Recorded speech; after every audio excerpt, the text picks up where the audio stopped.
Daniel and Claire Harper were the picture of newlywed bliss, young, in love, and honeymooning in paradise.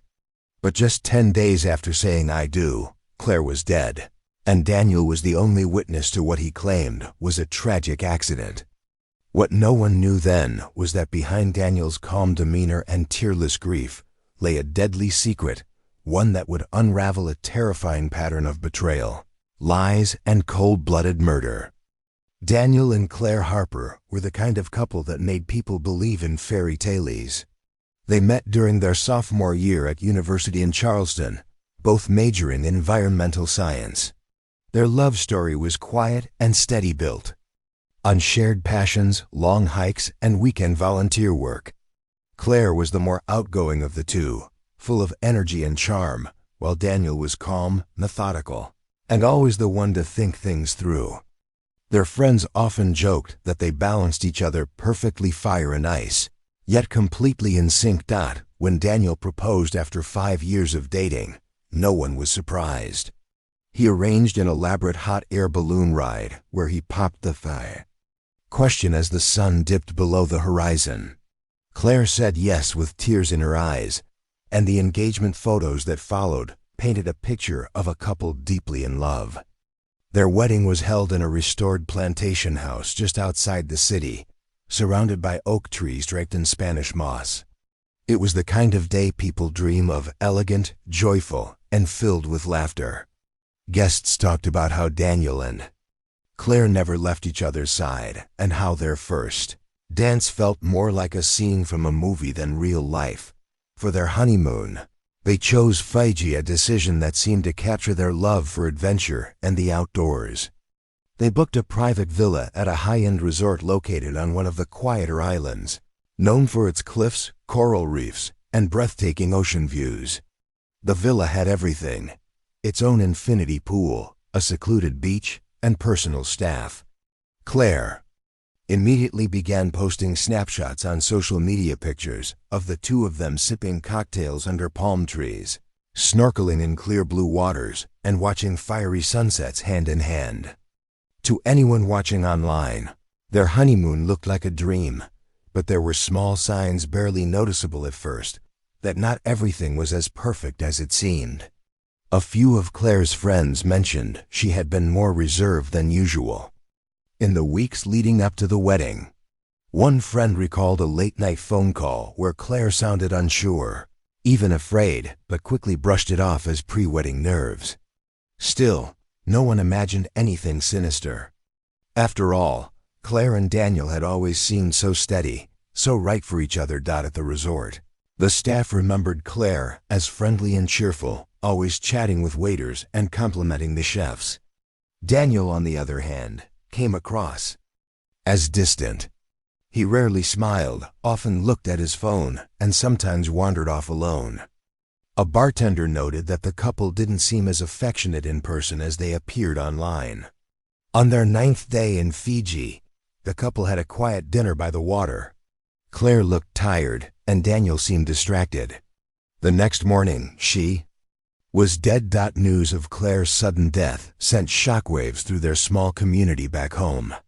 Everyone struggled to make sense of it. The couple that had looked so happy, so in love, had only been married for 10 days. What was meant to be the beginning of a lifetime together had ended in tragedy on the edge of paradise. The morning Claire Harper's body was found, the resort was eerily silent. Guests whispered in the breakfast area, and resort staff moved quietly, avoiding eye contact. The news had spread quickly. An American honeymooner had died after falling from a cliff near the northern edge of the island. It didn't seem real. Just a day earlier, Claire had been lounging by the pool, sipping fruit juice and chatting with another couple from Sydney. Now she was gone. Daniel told police they had taken an evening walk after dinner, hoping to catch a view of the stars from the cliffs. He said Claire had always loved nature and insisted on one last walk before their trip ended. According to his statement, they followed a narrow path along the edge of the cliffside, lit only by moonlight. Daniel claimed she was ahead of him, taking photos on her phone, when she slipped and disappeared over the edge. He said he called out to her, rushed forward, and saw nothing but darkness. Panicked, he ran back to the resort and alerted security. The local authorities responded quickly. Search teams began combing the rocky shoreline just before dawn. Hours later, Claire's body was located in a small cove at the base of the cliff, partially submerged and surrounded by jagged rocks. Her phone was found nearby, cracked and waterlogged. An initial review by the on-site coroner confirmed blunt force trauma to her head, likely from the impact of the fall. There were no immediate signs of foul play. On paper, it looked like a tragic accident. But even as the official report leaned toward accidental death, some details didn't sit right with the investigators. The cliffs where Claire had fallen were off limits after dark, with signs posted warning of loose rocks and unstable footing. Why had they gone there so late at night? And why was there no flashlight or headlamp on either of them? The resort. Security staff recalled that Daniel seemed strangely calm when he returned. One officer said he expected a frantic, emotional man, but instead, Daniel was composed, almost cold, when he explained what had happened. The bartender who served them earlier that evening remembered seeing Claire alone at the bar before dinner, stirring a drink without touching it. Her eyes were red, like she had been crying. When Daniel joined her, there was a visible tension between them. The two barely spoke during dinner, and Claire appeared distracted, glancing around as if she wanted to escape. Despite these observations, the resort officials didn't press the matter. They had seen tragic accidents before, especially with tourists unfamiliar with the terrain. After all, Fiji's cliffs were beautiful but dangerous, and accidents weren't unheard of. Daniel stayed at the resort for 2 more days, during which time he arranged for Claire's body to be cremated in Suva and brought home. He walked the property mostly alone, occasionally taking calls and signing documents. There were no tears, no visible signs of grief. To the staff, it seemed odd. To the authorities, it became a detail worth noting. Back in Charleston, Daniel Harper returned home with his late wife's ashes and a wave of sympathy waiting for him. Friends, family, and neighbors gathered for a quiet memorial at a local garden where Claire had once volunteered. Daniel stood at the front, thanking people for their support, his face somber but composed. Many found it admirable how strong he was being during such a devastating time.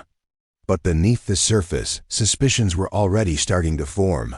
The first major red flag came just 2 weeks after Claire's death. A life insurance company contacted local authorities to verify documents. Daniel had filed a claim for a $2 million payout on a policy he had taken out shortly before the wedding. The timing immediately raised concerns. Claire's family was stunned. They had no idea such a policy existed. Claire had never mentioned it, and when her sister checked Claire's emails, there was nothing to suggest she had even signed the forms herself. Investigators obtained the insurance documents and discovered Claire's signature appeared digitally inserted. A handwriting expert later confirmed that Claire likely never saw or signed the physical documents. The entire process had been done online, with Daniel handling the communication and digital paperwork. With this, what once looked like a tragic accident started to resemble something much darker. As authorities looked closer into Daniel's finances, more disturbing details came to light. He was deeply in debt, over $80,000 in credit card bills, and 2 personal loans in default. He had also made several risky investments in cryptocurrency that had gone south. There were records of late-night gambling transactions and transfers to betting websites. Despite his modest job as a research analyst, Daniel was living well beyond his means. The honeymoon itself, investigators learned, had been booked entirely on a credit card he had maxed out the previous year and had only partially paid down. The insurance payout, it seemed, would have solved all his financial problems in one stroke. Meanwhile, forensics teams reanalyzed the autopsy report from Fiji. The blunt force trauma to Claire's head while consistent with a fall, raised questions. The angle and severity of the injury didn't match a typical cliffside accident. The pathologist noted that the force of the impact suggested a sudden push, not a stumble. She had no defensive wounds, no scrapes on her hands or arms, which would be expected if she had tried to break her fall. Investigators also retrieved data from Claire's smartwatch, which she wore religiously. The data showed that on the night she died, her heart rate had spiked for several minutes before dropping sharply exactly around the time Daniel claimed they were walking peacefully along the cliffs. Additionally, GPS records from the device showed she had been standing still for over 3 minutes at the cliff's edge. There was no sign of movement consistent with walking or slipping. It became harder to ignore the evidence stacking up. Daniel's debt, the secret insurance policy, the strange behavior at the resort, and now forensic inconsistencies all pointed to something far more calculated than a mere accident. The investigation was no longer about whether Claire slipped. It was about whether Daniel planned it all along. As the investigation deepened, detectives began reviewing Daniel Harper's past more closely. What they discovered next changed the direction of the case entirely. Hidden beneath the surface of his carefully constructed life was a chapter he had never mentioned to anyone in Claire's circle, not to her friends, her family, or even in passing conversation. Daniel had been married once before, years earlier, to a woman named Emily Barrett. Emily's name had never come up during the wedding or honeymoon planning. There were no pictures, no online traces, no shared social media history. It was as if that part of Daniel's life had been deliberately erased. But once investigators found the marriage certificate filed in North Carolina in 2015, they knew it wasn't a coincidence. They also found something else. Emily had died during their 3rd wedding anniversary trip to Lake Havasu, Arizona. The cause of death: accidental drowning during a boating excursion. At the time, her death was ruled tragic but unremarkable. Daniel had told authorities that Emily fell overboard after losing her balance on a small rented boat. He claimed she wasn't wearing a life jacket, and by the time he reached her, she had disappeared beneath the surface. Her body was recovered 2 days later. No autopsy was performed, and the local authorities had no reason to suspect foul play. Daniel collected a $500,000 life insurance payout just weeks after Emily's funeral and quietly moved to Charleston. Shortly after, now with 2 young wives dead in eerily similar circumstances, both during romantic getaways, both shortly after marriage, both insured investigators knew they were looking at more than just coincidence. They reopened Emily's case and began comparing patterns. In both instances, Daniel had taken out insurance policies less than a month before the wedding. Both women died in isolated locations, away from other people, where Daniel was the only witness to what had happened. Financial records showed that the insurance money Daniel received from Emily's death had been used to pay off debts and purchase a condo in Charleston when he later sold at a loss. It also appeared that shortly after Claire's death, Daniel began inquiring about purchasing a new vehicle and paying off his remaining student loans. These weren't the actions of a grieving husband. They were the behaviors of someone who had planned ahead. Police reached out to friends and relatives of Emily Barrett. Her mother revealed something chilling. Emily had confided in her weeks before the trip that Daniel had grown distant and had sudden, unexplained mood swings. She had even considered postponing their anniversary vacation, but changed her mind last minute, thinking it would help repair their strained relationship. It was a detail that mirrored the accounts from Claire's close friends, who recalled similar behavior from Daniel in the days leading up to her death. With this pattern now exposed, authorities began building their case with renewed urgency. Daniel was no longer just a suspect in Claire's fall. He was potentially a serial predator who had learned to disguise murder as misfortune, exploiting love as a tool for financial gain. Daniel Harper returned to Fiji under the pretense of cooperating with officials to finalize Claire's death certificate. What he didn't know was that the local authorities, now working closely with U's investigators, had reopened the case. With fresh eyes and a mountain of new evidence. When he landed at the airport, police were already waiting. He was taken in for questioning immediately, no longer treated as a grieving widower, but as a suspect in an international murder case.